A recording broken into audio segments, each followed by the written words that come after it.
السلام علیکم ورحمۃ اللہ وبرکاتہ۔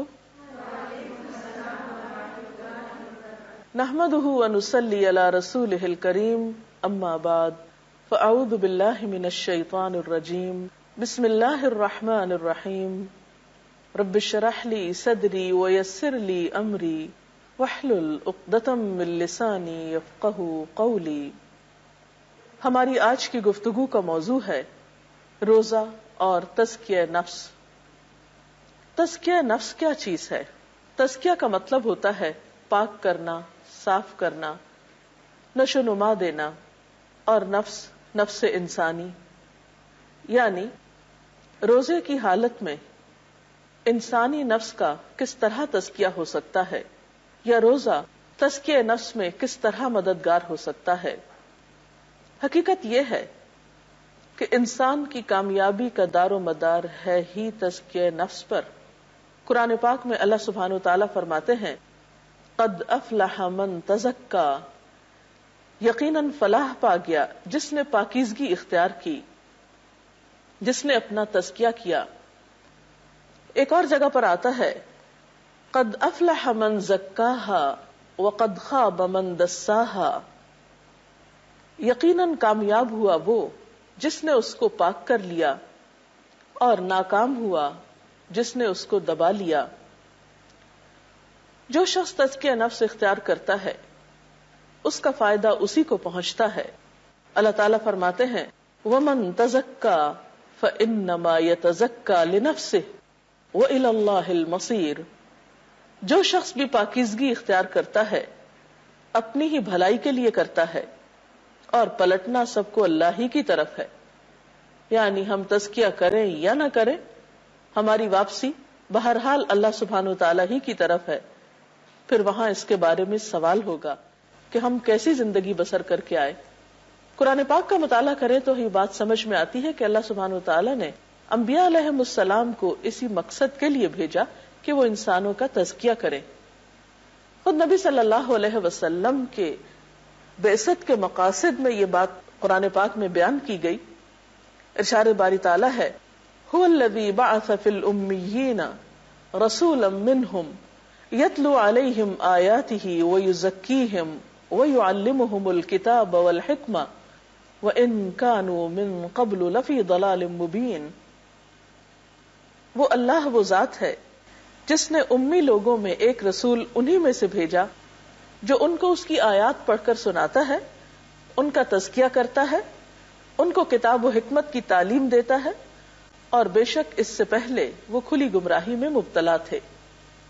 تو گویا گمراہی سے نکالنے کا کام کس طریقے پر کیا آپ صلی اللہ علیہ وسلم نے؟ تعلیم اور تزکیہ دونوں طریقوں سے۔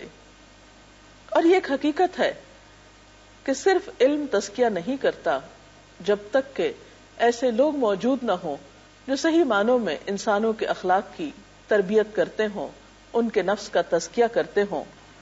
جیسا کہ پہلے بھی عرض کیا گیا کہ تزکیہ کا لفظی معنی ہوتا ہے پاک اور صاف کرنا، صاف ستھرا بنانا، بڑھانا، نشو نما کرنا، پروان چڑھانا، جھاڑ جھنکار اور بیکار نکالنا۔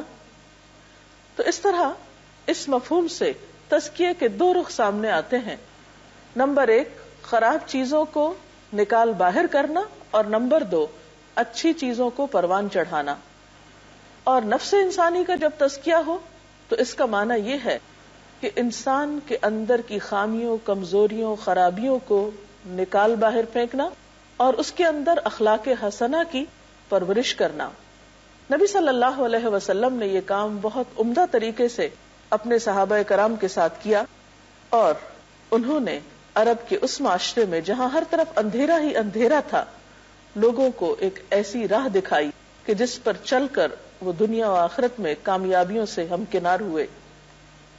روزہ تزکیہ نفس میں بہت مددگار ہو سکتا ہے، کیونکہ روزے میں انسان کی روحانیت تقویت پاتی ہے، انسان کے اندر بصیرت جاگتی ہے، انسان کو غور و فکر کا موقع ملتا ہے۔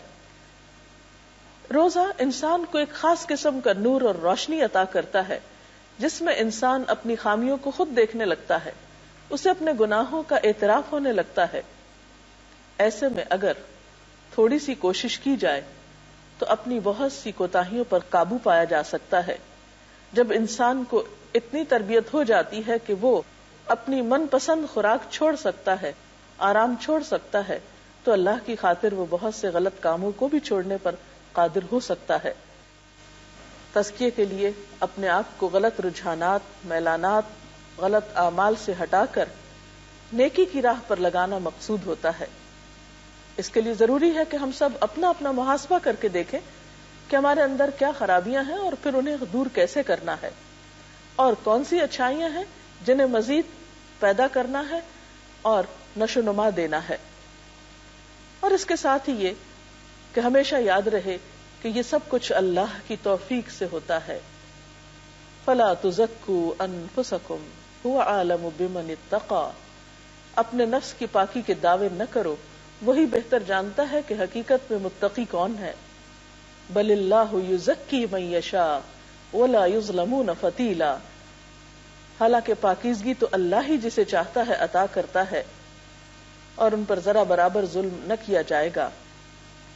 اب ہم دیکھتے ہیں کہ اگر ہم واقعی تزکیہ چاہتے ہیں تو ہمیں کیا کرنا ہے. پہلی بات نیت اور ارادہ، کیونکہ ہر عمل کی بنیاد نیت ہے. جب ہمیں اس چیز کی اہمیت پتہ چل گئی تو اب ہمیں نیت کرنا ہے کہ ہمیں اپنا تزکیہ کرنا ہے، کیونکہ رمضان تزکیے کا ایک بہترین موقع ہے. صحابہ کرام تزکیہ نفس کے لیے حضور صلی اللہ علیہ وسلم کی صحبت میں برابر حاضری دیا کرتے تھے، کیونکہ انہیں معلوم تھا کہ آپ کی صحبت میں بیٹھ کر جو تزکیہ ہوتا ہے وہ تنہا بیٹھنے سے نہیں ہوتا. اور قرآن پاک میں ان کے بارے میں اللہ تعالیٰ فرماتے ہیں وَمَا يُدْرِيكَ لَعَلَّهُ يَزَّكَّى. اور کیا معلوم آپ کو کہ شاید وہ پاکیزگی اختیار کرے، یعنی اگر آپ ان کو کچھ نصیحت کریں، کچھ تلقین کریں تو وہ اپنے مقصود کو پا لیں. لیکن ظاہر ہے کہ محض ارادہ کر لینا بھی کافی نہیں، یا صرف کسی چیز کی خواہش اور تمنا سے بھی کام نہیں چلتا. جب تک کہ پختہ عزم نہ ہو اور کام کرنے کا طریقہ معلوم نہ ہو. اس کے لیے ضروری ہے کہ ہم نیت کے ساتھ، عزم کے ساتھ کوشش بھی شروع کریں، کیونکہ قرآن پاک میں اللہ تعالیٰ فرماتے ہیں لَيْسَ لِلْإِنسَانِ إِلَّا مَا سَعَى. انسان کے لیے نہیں مگر جس کی وہ کوشش کرتا ہے. ایک اور جگہ پر فرمایا وَمَنْ أَرَادَ الْآخِرَةَ وَسَعَى لَهَا سَعْيَهَا. جس نے آخرت کا ارادہ کیا اور اس کے لیے کوشش کی، ایسی کوشش جیسی کہ کوشش کا حق ہے، یعنی کوشش کا حق ادا کر دیا، حقیقی معنوں میں کوشش کی. تو آئیے دیکھتے ہیں کہ کس چیز کی کوشش. پہلی بات اصلاح قلب کی کوشش، اپنے دل کی صفائی کرنے کی طرف توجہ دی جائے. آپ صلی اللہ علیہ وسلم نے فرمایا سنو، انسان کے جسم میں گوشت کا ایک لوتھڑا ہے، اگر وہ درست ہے تو سارا جسم درست ہے، اور اگر وہ فاسد ہے تو سارا جسم فاسد ہے. سنو، وہ دل ہے. اس لیے جب تک دل کی اصلاح نہ ہو، دل کا بگاڑ درست نہ ہو، اس کی ٹیڑھ درست نہ ہو، تزکیہ نہیں ہو سکتا. اس لیے تزکیے کی ابتدا دل سے کی جائے گی. وہاں کی پاکیزگی کا سب سے پہلے سوچا جائے گا، اور دل خیالات کا، خواہشات کا منبع ہوتے ہیں. لہذا اپنی خواہشات کو اینالائز کرنا ہوگا، ان کو دیکھنا ہوگا کہ ہمارے دل میں کیا کچھ بسا ہوا ہے. پھر اسی طرح منفی رجحانات کو دیکھنا ہوگا کہ کہیں ہمارے اندر ایسے جذبات تو نہیں جو منفی رویے جنم دیتے ہوں. حسد، بغض، کبر، نفرت، ان تمام چیزوں سے دل کو صاف کرنا ہوگا. نبی صلی اللہ علیہ وسلم نے فرمایا حقیقت میں فلاح پائی اس شخص نے جس کے دل کو اللہ نے ایمان کے لیے خالص کر دیا اور جسے قلب سلیم عطا کیا. کیونکہ اگر دل کی گندگی دور ہوگی تو ہی ایمان کا نور وہاں پر سما سکے گا. ایک اور حدیث میں آتا ہے ان اللہ لا ينظر الى صورکم واموالکم ولکن ينظر الى قلوبکم واعمالکم. کہ اللہ تعالیٰ تمہاری صورتوں اور تمہارے مالوں کو نہیں دیکھتا، بلکہ وہ تمہارے دلوں اور تمہارے اعمال کو دیکھتا ہے. تو عمل سے پہلے بھی دل کو دیکھتا ہے کہ اندر کیا ہے.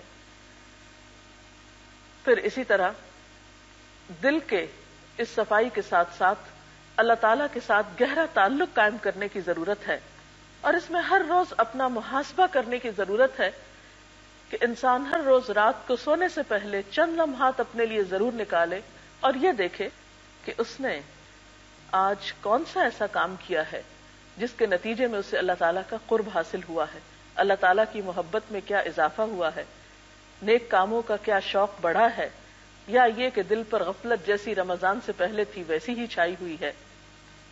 اور یاد رکھیے کہ اگر آج ہم اپنا محاسبہ نہیں کریں گے تو کل تو حساب ہونا ہی ہے، اسی لیے کہا گیا حاسبوا قبل ان تحاسبوا، اپنا حساب خود کر لو اس سے پہلے کہ تمہارا حساب کیا جائے۔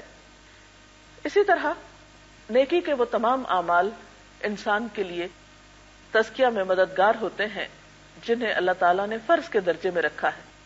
فرائض کی ادائیگی کے علاوہ نفل کی ادائیگی بھی انسان کو اللہ تعالیٰ کا قرب عطا کرتی ہے اور برائیوں سے دور رہنے میں مددگار ہوتی، کیونکہ نفل انسان کی زندگی کا بہت سا وقت لے لیتے ہیں۔ جب انسان ان کی ادائیگی میں مشغول ہوتا ہے تو ایسے میں انسان کو بہت سی برائیوں سے بچنے کا موقع ملتا ہے۔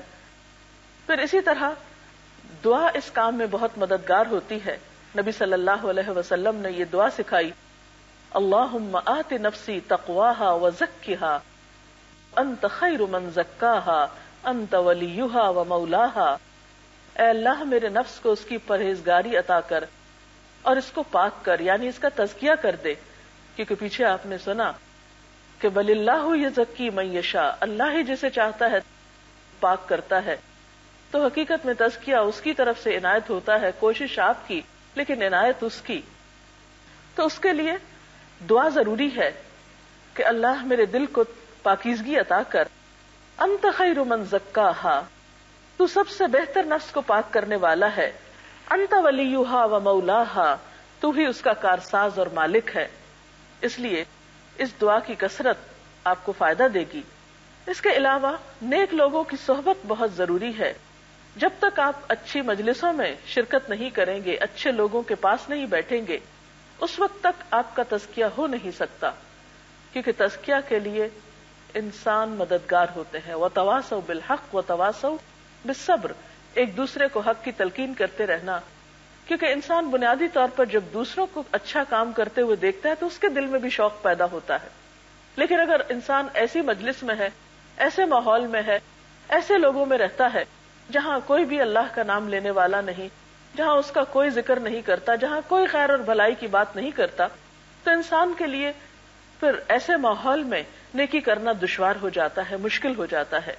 اس لیے اپنی روزمرہ کی روٹین میں، مشغولیت میں سے کچھ نہ کچھ وقت ضرور نکالنا چاہیے کہ روزانہ یا ہفتے میں کم از کم ایک بار ایسی مجلسوں میں حاضر ہوں جہاں اللہ اور اس کے رسول صلی اللہ علیہ وسلم کا ذکر کیا جاتا ہو، قرآن پاک پڑھایا جاتا ہو، سیکھا سکھایا جاتا ہو، تاکہ انسان کا تزکیہ ہوتا رہے اور اس کے اندر نیکی کے جذبات پروان چڑھتے رہیں۔ تزکیہ میں خاص طور پر جس چیز کی ہمیں کوشش کرنی ہے وہ زبان کی اصلاح ہے، کیونکہ انسان جب تک اپنی زبان کی اصلاح نہیں کرتا اس وقت تک تزکیہ کا عمل مکمل نہیں ہوتا۔ عموماً دل کی طرف تو ہم توجہ کرتے ہیں لیکن بسا اوقات ظاہر کی طرف توجہ بھول جاتے ہیں۔ آپ صلی اللہ علیہ وسلم نے فرمایا، اکثر لوگ اپنی زبان اور شرمگاہ کی حفاظت نہ کرنے کی وجہ سے جہنم میں جائیں گے۔ حضرت معاذ کی حدیث میں آتا ہے کہ اللہ کے رسول صلی اللہ علیہ وسلم نے ان سے فرمایا، اس زبان کو بند رکھو۔ انہوں نے عرض کیا، اے اللہ کے رسول صلی اللہ علیہ وسلم، کیا ہم سے زبان کی باتوں پر بھی پوچھو گی، مواخذہ ہوگا؟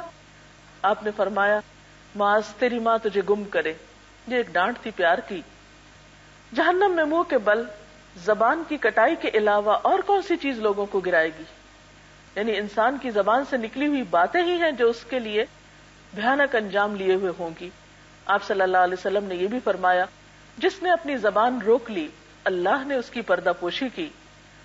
اور ایک اور حدیث میں آتا ہے کہ بندہ اللہ کی رضامندی کی بات کرتا ہے اور اس کی طرف اس کی توجہ بھی نہیں ہوتی، لیکن اس کی وجہ سے اللہ تعالیٰ اس کے کئی درجات بلند کر دیتا ہے۔ اور اسی طرح بندہ اللہ کی ناراضگی کی بات کرتا ہے جس کی طرف اس کا دھیان بھی نہیں جاتا۔ ان تمام باتوں کا خلاصہ کچھ یوں ہے کہ اگر ہم اپنا تزکیہ کرنا چاہتے ہیں تو ہمیں اپنی نیت درست کرنا ہوگی، پھر اس کے لیے کوشش کرنا ہوگی، پھر دعا کرنا ہوگی، اور سب سے پہلے دل کی طرف توجہ دینا ہوگی، اس کے بعد زبان کی طرف توجہ دینا ہوگی، پھر نیک صحبت اختیار کرنا ہوگی، اور سب سے آخر میں اپنے اخلاق کی اچھی طرح جانچ پرکھ اور اپنا حساب محاسبہ. کیونکہ جب تک انسان کا اخلاق اچھا نہیں، اس کا تزکیہ مکمل نہیں. انسان کے نامہ اعمال میں قیامت کے دن سب سے وزنی نیکی انسان کا اچھا اخلاق ہوگا. آخر میں اللہ تعالیٰ سے دعا ہے کہ اللہ تعالیٰ ہمیں اس رمضان میں تزکیہ نفس جیسی دولت سے نوازے. وآخر دعوانا ان الحمد للہ رب العالمین.